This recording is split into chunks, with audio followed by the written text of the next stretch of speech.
Collen was born May 20th of 2020. He was born prematurely, and we were in labor for about 36 plus hours. We really didn't understand what was going on. Him being blue, you're not supposed to see that. Yeah. You know, upon your child coming into this world, you're expecting them to cry and be pink and, no, he was blue. The cry will stick with me forever because it wasn't a natural cry. It was the sound of a cat, and a cat in heat at that.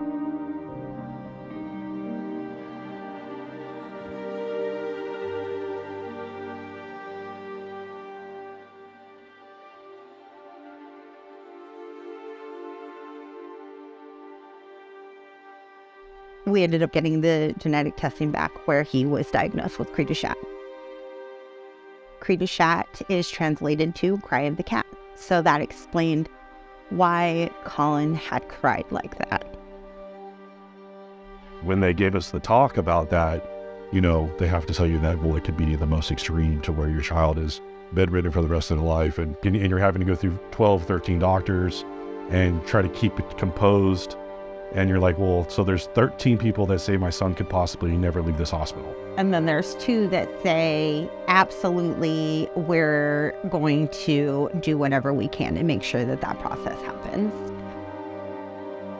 And we just don't know what it will look like. That was hard to hear. Luckily, that's not the way it ended up. And that he did really well through the surgeries and everything.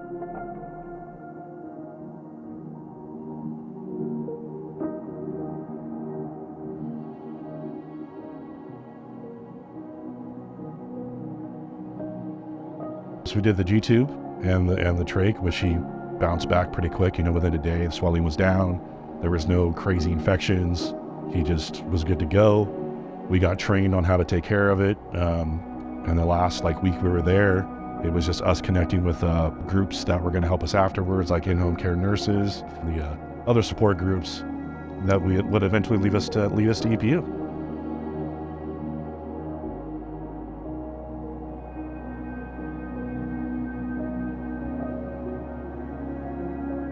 Once they stunned, Collen wasn't even crawling. He was just They would just lay there. and rolling. We had a physical and mental and cognitive goals. Eating oral food, a couple of base signs, and then being more physical and sitting on his own and crawling and eventually walking. Those are the base goals that we had for him coming right out the gate, and he reached them. He learned mom and dad. He's standing. He's walking around with support.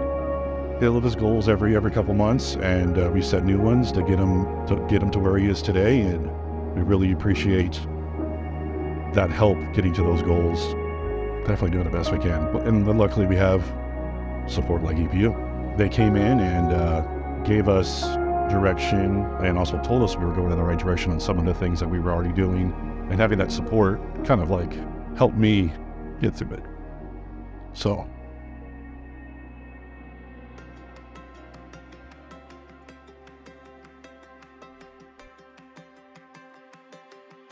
So graduation is when you have reached your 3rd year with EPU. They give you a little bit more of an understanding of what is to come, and then they link you in with other resources that they have available for you to stay in the program. the fact that he's been sick his whole life and he's so happy is it's crazy. Having surgeries, being in the hospital, having to go back to the doctor all the time and getting poked and prod and blood. Yeah, he surprises me all the time. I want to make sure that we introduce everybody to cri du chat, and we make sure that everybody knows what amazing things he can do and what he is doing. And then we would like to appreciate our EPU family. They really have, throughout these years, helped with building the blocks to get us into what we have from the beginning. They truly helped us and are still helping us every single day. So thanks to them. Thank you.